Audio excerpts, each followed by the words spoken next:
Aleluia. Graça e paz, meus irmãos, amém. Abra sua Bíblia.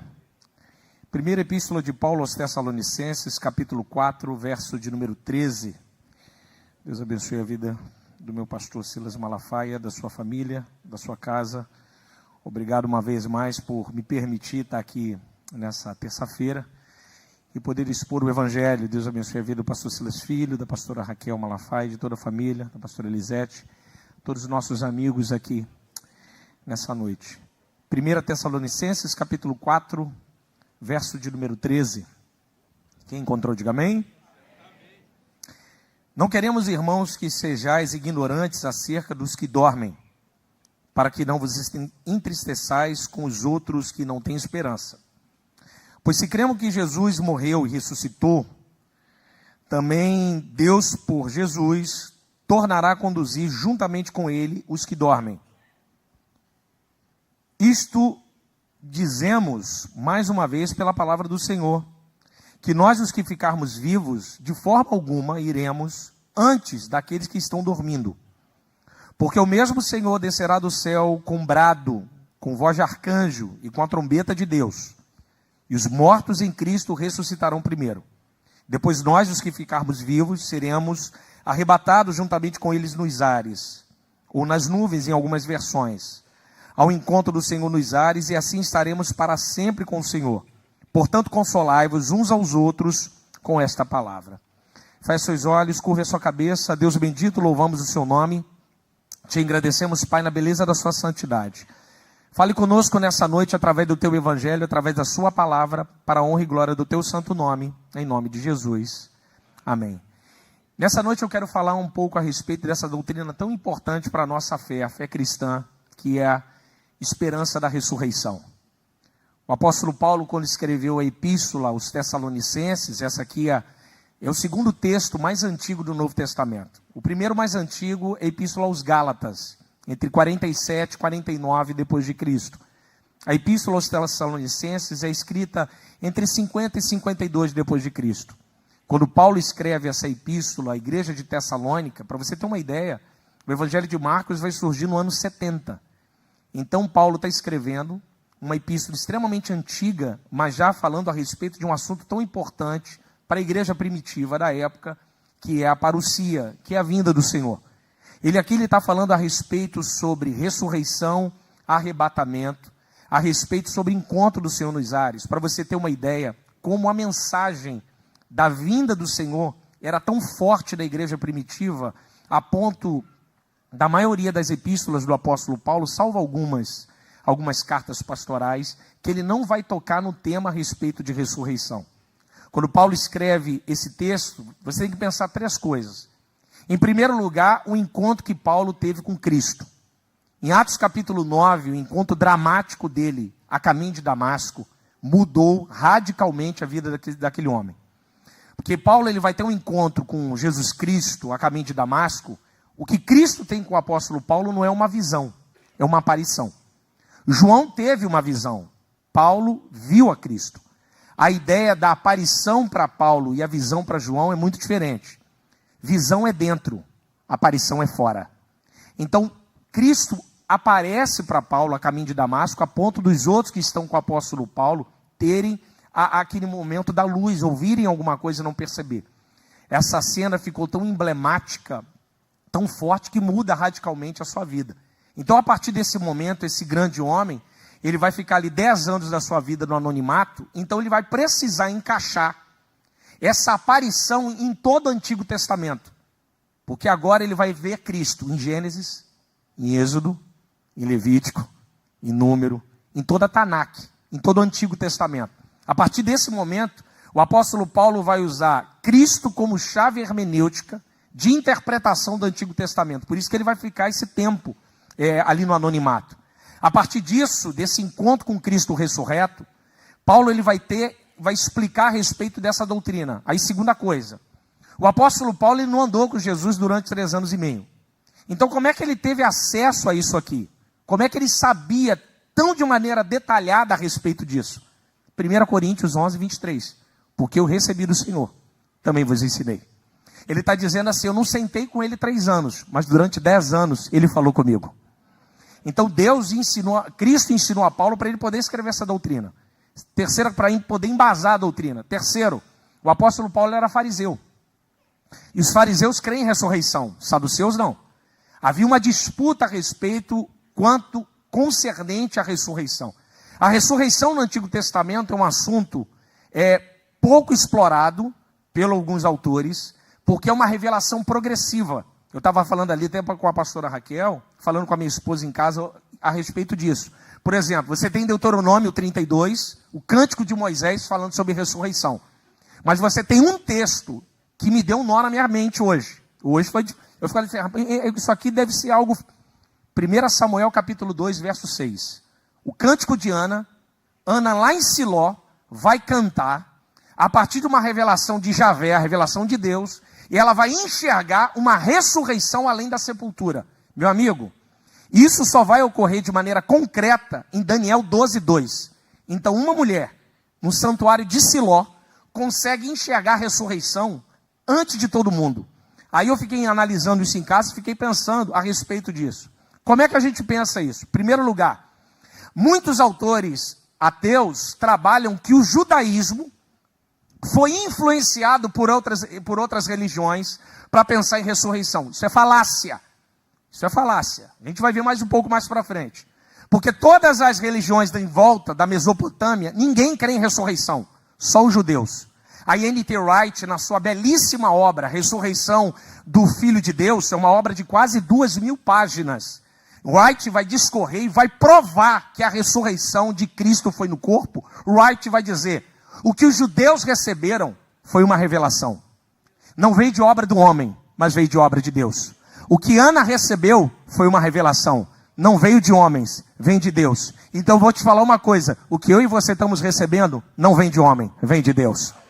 É uma revelação. Então o apóstolo Paulo vai explicar a respeito disso para essa igreja. Eu queria, por gentileza, que a mídia colocasse no tópico desesperança, por favor.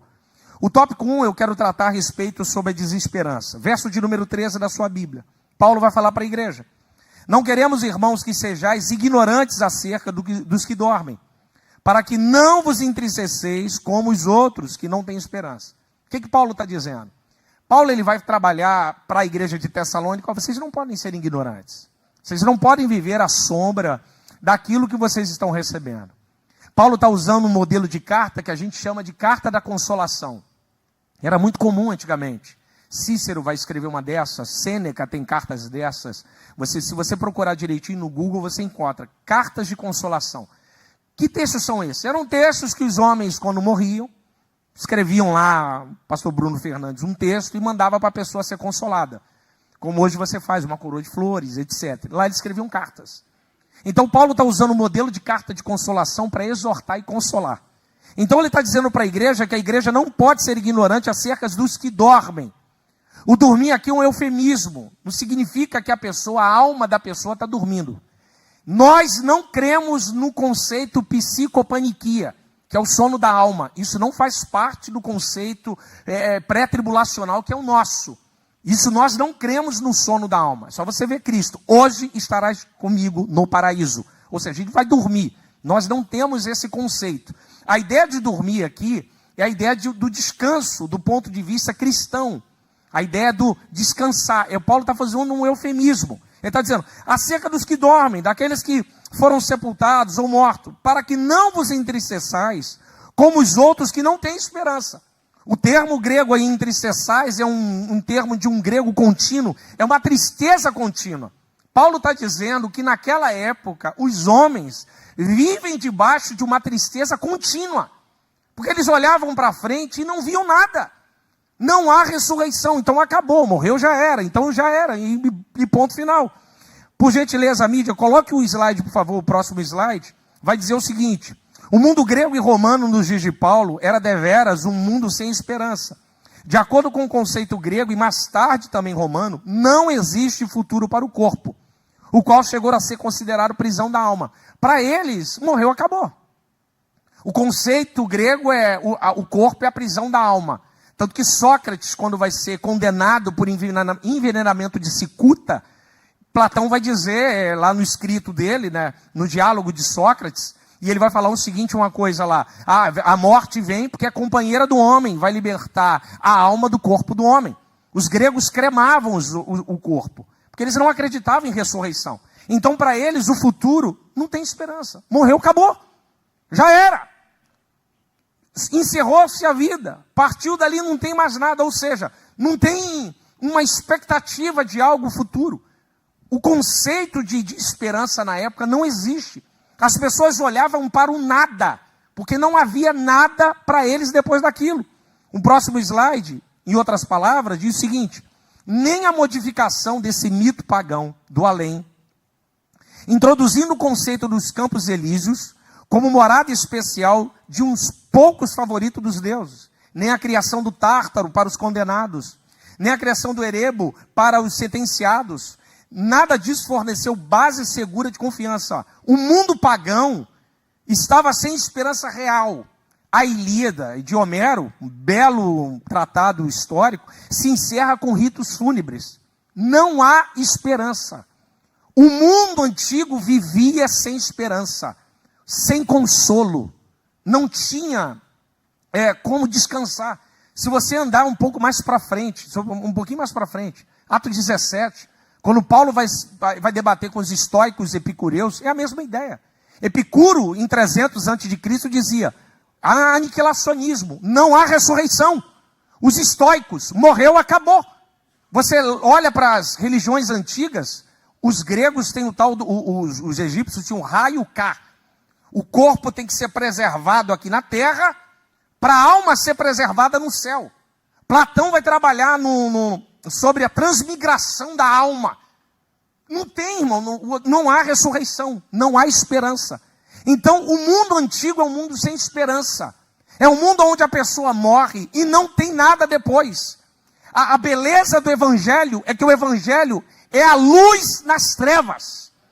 É dar esperança a quem não tem.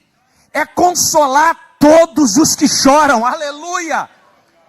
Então, a nossa fé é uma fé robusta, é uma fé firme, é uma fé fantástica, é uma fé basilar, importante para mim e para a sua vida. É que quando a gente olha para lá, quando a gente olha para o além, a gente percebe que ele morreu, mas ele ressuscitou o terceiro dia, está sentado no alto sublime trono, está governando sobre a igreja, aleluia!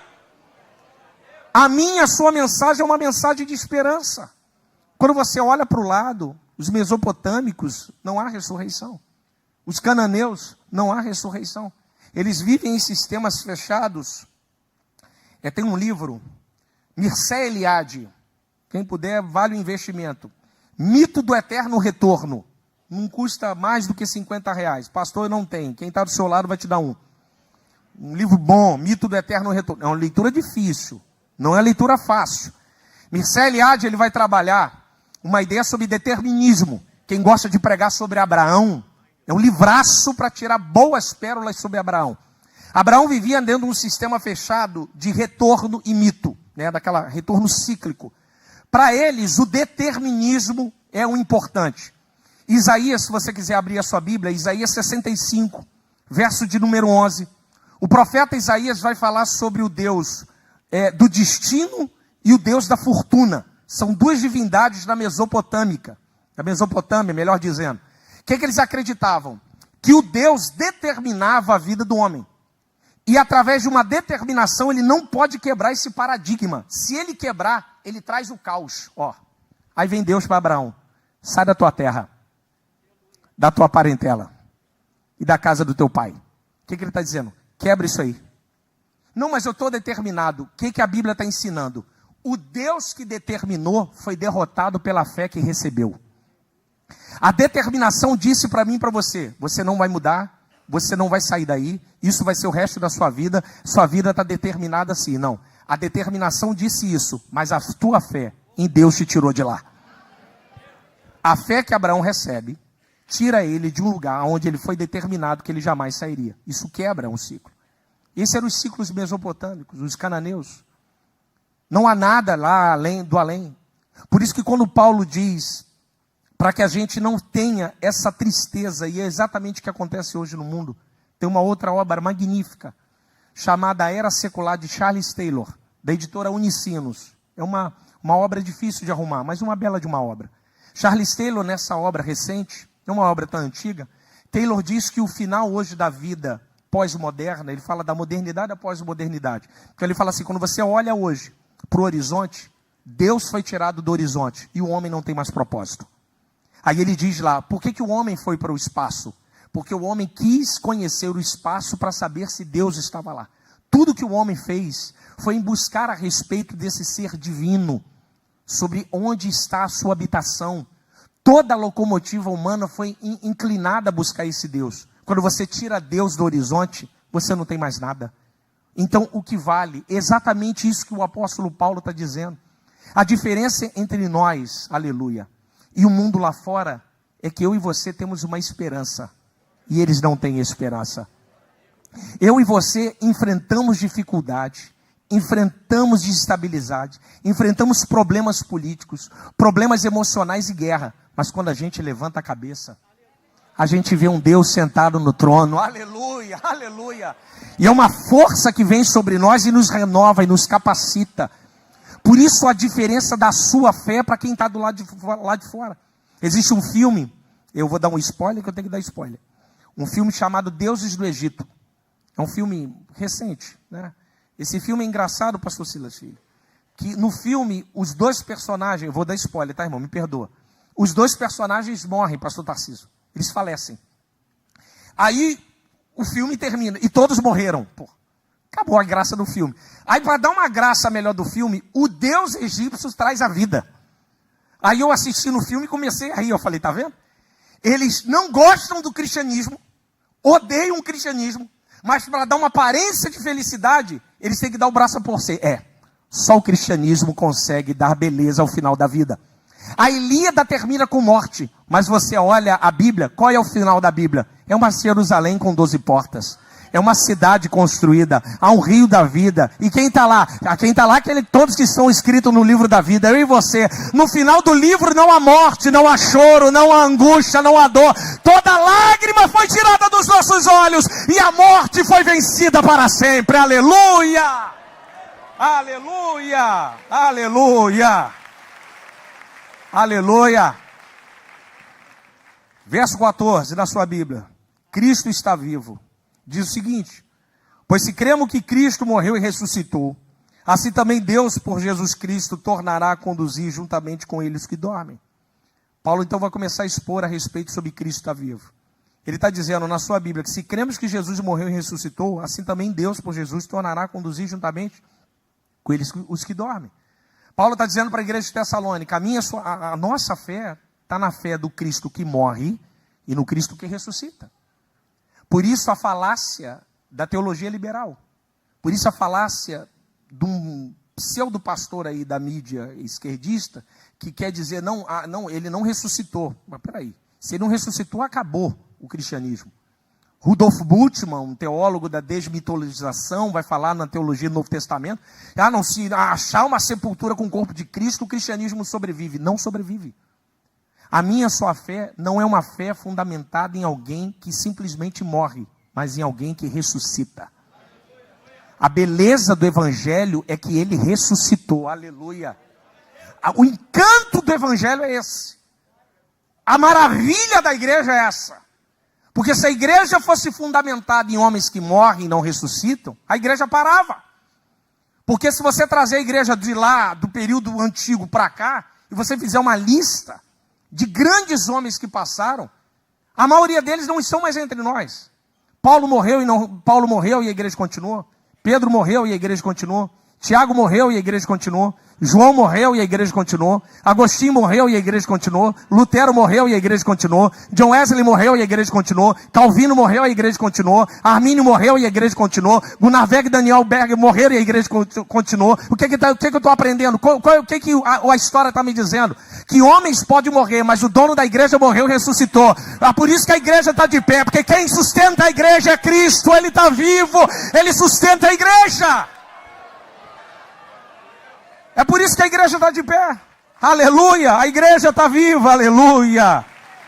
E é essa a fé que nós temos que ter. Essa é a fé. Por isso que Cristo vai dizer para Pedro, a minha igreja, quando ela começar a marchar na terra, as portas do inferno não prevalecerão contra ela. A palavra inferno ali é Hades, cidade da morte. Rapaz, que coisa forte, cara. Jesus está dizendo, a minha igreja é viva. Quando ela começar a marchar na terra, os portões da morte não vão resistir. E a gente vai passar por cima. Aleluia. É só você olhar para o seu lado. Esse homem ou essa mulher que está do seu lado já esteve próximo da entrada dos portões da morte. Mas a igreja foi lá e tirou, e hoje ele está vivo. Aleluia. E vida em abundância. Essa é a mensagem. Essa é a mensagem. Se Cristo morreu e ressuscitou, assim também Deus, por Jesus, tornará a conduzir juntamente ele com os que dormem. Próximo slide. Aí você tem algumas coisas. Como é que eu sei que ele ressuscitou? O próprio texto. Eu não posso... Eu queria... Tem o Manual de Defesa da Fé, da Central Gospel. Eu fui ali fora, não tem ali. Só tem no Honório Bicalho. No Amazon tem, que eu já achei. Tem na página 273, 10 evidências porque Cristo ressuscitou. Se você não tem, quem está do outro lado vai te dar um. Vale a pena, uma manual top. Vale a pena ali tirar algumas coisas. Essa aí, eu tirei algumas coisas de lá, principalmente a evidência do corpo. Evidências das faixas. João capítulo 11, verso de número 44. Se você quiser abrir, para você comparar junto comigo. E João capítulo 20, verso de número 5, diz o texto da sua Bíblia, Evangelho de João, capítulo 20, verso de número 5 e o João 11, 44. Você pode prender os dois, são folhinhas aí, bem simples. 11, 44 diz o seguinte, o morto saiu com os pés e as mãos envoltos com a atadura e o rosto envolto num pano. Então Jesus lhe ordenou, tirai as faixas e deixai-o ir, deixa ele embora. Capítulo 20, verso de número 5. Esse é um texto muito famoso. Diz o seguinte na sua Bíblia. Inclinando-se, viu as faixas de linho, mas não entrou. Simão Pedro, seguindo, chegou e entrou no sepulcro, e viu também as faixas e o lenço que estivera sobre a cabeça. Aí eu coloquei ali, para você entender, o lenço da cabeça é o sudário. Sudário. O corpo, são esses 3 níveis, a mortalha, o sudário e as bandagens, né, que era enrolado. O lenço que estivera sobre a sua cabeça, o sudário, o qual não estava com as faixas, mas enrolado no lugar à parte. Deixa eu primeiro explicar uma coisa que eu li, eu achei até bonito, é legal, mas não confere. Eu vi um rapaz falando que o lenço à parte era um negócio de restaurante, que comia, um negócio assim. É bonita a história, mas não é verdade. A história contada do restaurante, que deixa o lenço à parte, o convidado... O cliente vai voltar depois, é da era vitoriana. Então tem um erro aí de 1837 a 1901. Então assim, hermeneuticamente não encaixa. A ideia do lenço à parte aqui é uma outra ideia. É uma ideia mais forte. Se você olhar aí na sua Bíblia, Lázaro sai enfaixado. Tire a faixa dele. Desataio. Porque Lázaro não ressuscita, Lázaro revive. O termo técnico é reviver. Nós pegamos a ideia de ressurreição, porque isso é mais fácil para nós. Mas no termo técnico teológico, Lázaro reviveu. Jesus não reviveu. Jesus ressuscitou.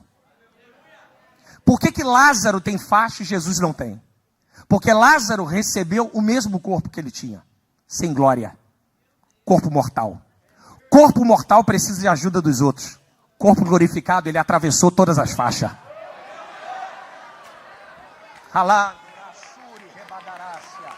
Ele atravessou todas as faixas. Por isso que o texto estava à parte. Por isso estava à parte. O filme que chegou mais próximo disso foi Mel Gibson. A ressurreição de Cristo, o texto Paixão de Cristo. A última cena é Cristo de pé e o tecido esvaziando. Dá uma ideia, o pastor Bruno, que ele saiu rápido do tecido, o tecido foi esvaziando. Exatamente aquilo. Exatamente aquilo. Lázaro precisa de ajuda porque vai morrer de novo. João está dizendo, ele vai usar a faixa. Quando ele entra no sepulcro e vê a faixa, ele está dizendo, ele ressuscitou. Ele nunca mais vai usar a faixa. A morte não vai mais prendê-lo. Ele ressuscitou, aleluia. E eu vou te dizer uma coisa. O sepulcro está vazio. A pedra está rolada, Ele já ressuscitou, Ele ressuscitou, Ele está aqui entre nós, Ele está aqui comigo, Ele está com você durante todos os dias, até a consumação dos séculos, aleluia! Ele ressuscitou, meu irmão, aleluia!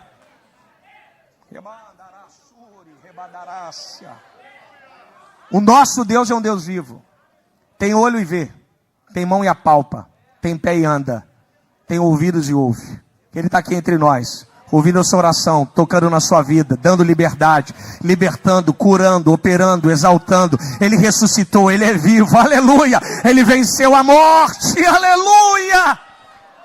Ele venceu a morte, Ele está vivo. Por isso que é fácil você falar com Ele, por isso que você o ouve, por isso que você o escuta, por isso que você o percebe. Próximo slide, evidência do corpo. Lucas 24, do número 39. Lucas vai dizer algo muito interessante. Você tem que lembrar que Lucas é médico. E Lucas está num desafio muito maior. Lucas está escrevendo para grego, filho. Grego não acredita em ressurreição. Aí Lucas vem e escreve da seguinte forma na sua Bíblia. 24, 39 diz o seguinte. Mas eles insistiram muito, dizendo, fica conosco, pois é tarde. E seu dia já está findando, quando fala a respeito de Cristo. Último verso de número 39, desculpa que eu li o 29. Vede minhas mãos e os meus pés, eu mesmo apalpai-me, verificai. Porque um espírito não tem carne nem osso, como vedes, eu tenho. Depois você vai ver o texto lá. Ele vai comer peixe com os discípulos, em João 21, verso 9. E depois em João 20, verso de número 27, com Tomé. O corpo de Cristo é um corpo glorificado. Corpo sem alma é cadáver. Alma sem corpo é fantasma. Cristo é um corpo de glória. Um corpo palpável. Você punha a mão. Pastor, mas ele comeu peixe. Exatamente. Ele não come por necessidade, ele come por prazer. O corpo que eu e você teremos na eternidade é o corpo glorificado. E o bom desse corpo que a gente come, pastor, e não engorda. É um corpo de glória. Que maravilha, ó. Como é que Deus já te ouviu a sua oração, ó. Tá vendo aí? É um corpo de glória. Você não vai engordar. Você não vai... Esse é o corpo glorificado. Mas pastor, eu vou comer, filho, bodas do cordeiro. Bodas é festa, é casamento. Você acha que vai ter o que lá? Comida. É crente, irmão. Ué, filho, é festa, velho. Quanto tempo dura a grande tribulação? 7 anos. Quanto tempo dura a festa de casamento? 1 semana. 7 dias, 7 anos. Mas que casamento é esse? Casamento com a igreja. Casando conosco. Enquanto o povo estiver sofrendo na tribulação, eu e você estaremos nas bodas comemorando, exaltando em poder e glória, recebendo a coroa de justiça, aleluia. Verso de número 15 ao 17. Isto vos dizendo pela palavra do Senhor, o próximo tópico, que nós os que vivemos de forma alguma iremos preceder os que dormem. Porque o mesmo Senhor descerá do céu com grande brado, voz de arcanjo, com trombeta de Deus, e os mortos em Cristo ressuscitarão primeiro. Depois nós, os que ficarmos vivos, seremos arrebatados juntamente com Ele com os ares, nas nuvens ao encontro dEle, e estaremos assim para sempre. O que Paulo está dizendo? Eles acreditavam que aqueles que já haviam morrido não participariam da vinda do Senhor. Então eles estavam preocupados, mas aí Paulo, fulano morreu, meu pai, e como é que vai funcionar isso? Jesus vai voltar, eu vou estar vivo, ele não vai participar. Aí Paulo vai falar, não, em hipótese nenhuma. Verso 16. Porque o Senhor, quando ele vier do céu com brado e voz de arcanjo, os mortos em Cristo ressuscitarão primeiro, e depois nós, os que ficarmos vivos, seremos arrebatados. O que Paulo está dizendo? A beleza do texto, eu descanso a minha alma nisso. A aliança que Deus tem comigo e com você e com a igreja é algo tão fantástico, que mesmo depois que você estiver morto, eu espero muito que Cristo volte hoje. Mas vamos supor que ele não volte, que ainda demore alguns anos. Eu só estou algo hipotético, uns 10, 20 anos, 100, 200 anos. Eu e você não estaremos mais aqui, não terá mais nenhum resquício nosso aqui. Mas não importa. O seu nome, o meu nome, está no livro da vida. E quando ele abrir o livro, aleluia, ele vai falar assim, ele esteve comigo lá no ano 2000. ele foi meu obreiro, ele foi a minha obreira, ele serviu na minha casa, ele sustentou pessoas, ele pregou, mas já tem 200 anos que ele está, não importa, mas ele vai fazer parte das bodas, ele tem um pacto comigo, ele foi fiel até a morte, aleluia, e ele não vai ficar de fora, aleluia, ele vai nos chamar, e nós, esse corpo de glória. Aí um rapaz me perguntou, mas pastor, como é que faz isso? A sepultura lá, a cabeça das perguntas. 7 já foi sepultado na mesma sepultura, como é que levanta? Eu falei, filho, vai ter que obedecer, filho. Manda quem pode, obedece quem tem juízo. E ele vai falar o nome e a terra vai ter que devolver você, filho. Eu falei, só comparar Ezequiel 37. Para o judeu, só pode ter ressurreição se tiver osso. Se não tiver osso, não tem ressurreição. Aí Deus pega Ezequiel, eu vou te levar num lugar que só tem pó. Não, mas não tem osso não, só pó. Não tem como, então profetiza. Para ver se eu não sou o Deus que trago do nada e tudo. Profetiza. Eu vou te andar no meio do pó, da poeira, e eu vou fazer um grande exército se levantar, aleluia. Isso é para desafiar a cabeça do profeta. Verso 17, e nós, os que ficarmos vivos, seremos arrebatados juntamente com ele nos ares. Se você quiser entender um pouco mais isso, aí abra sua Bíblia aí, ou anota, Apocalipse 19, verso 7, vai falar sobre arrebatamento. O capítulo 20 de Apocalipse fala do milênio. O pré-milenismo, que somos nós, o conceito da nossa fé é o seguinte, nós cremos no arrebatamento antes da tribulação, antes da tribulação, enquanto estamos nas bodas, o pau quebra aqui embaixo. No final da grande tribulação, Cristo vem, amarra Satã e o milênio. O texto em Apocalipse é certinho. 19:7, você vai ver que é um intervalo, um hiato entre Cristo chama a igreja e esse período vai estar das bodas. Pode ver aí. Se você depois quiser ver, eu coloquei lá no meu Instagram um quadrinho explicando a respeito disso em Mateus 23. No Sermão Profético das Dores, você consegue identificar exatamente isso. Sinais da vinda, arrebatamento, tribulação, tribunal de Cristo e depois o período final da parousia. É exatamente isso. Nós, os que ficarmos vivos, seremos arrebatados juntamente com ele nos ares. Não abrir e piscar de olhos. Quando você menos esperar. Eu e você seremos transformados. Aqui vai algo que eu sinto no meu coração, com todo respeito. Eu brinquei muito com imã, eletroímã, pastor. Desmontava a caixa de som, botava lá o eletroímã lá. E você já viu quando chega o ímã perto dos preguinhos, pastor Tarcísio? Às vezes os pregos começam a vibrar. É um negócio muito interessante. Você nem encostou, eu brincava muito com isso. E às vezes quando você chegava, o ímã puxava, olha que interessante, os pregos com ferrugem não pegava o magnetismo. Vamos botar ferrugem o pecado. Aí dava uma vibrada lá e os pregos, mas só que você ia chegando, os pregos iam vibrando. Qual é a minha ideia? Ainda que o rapto seja rápido, não abrir e piscar de olhos, mas eu creio que quando estiver próximo, eu e você sentiremos uma alegria indescritível. Nós vamos sentir na nossa alma, aleluia, algo que você não vai conseguir explicar. E aonde você estiver, você vai sentir uma alegria efusiva, maravilhosa, poderosa, uma presença que se aproxima, aleluia. E você vai sentir isso. É exatamente isso que eu sinto. Verso de número 18, último ponto para a gente encerrar. Portanto, consolai-vos uns aos outros com essas palavras. Próximo slide, por gentileza. A ressurreição do Senhor Jesus inspira os seus discípulos a uma atuação ousada. E podemos concordar com João Crisóstomos, de que aqueles homens seriam continuados derrotados e desanimados se não crescem verdadeiramente que o Senhor Jesus ressuscitara dentre os mortos.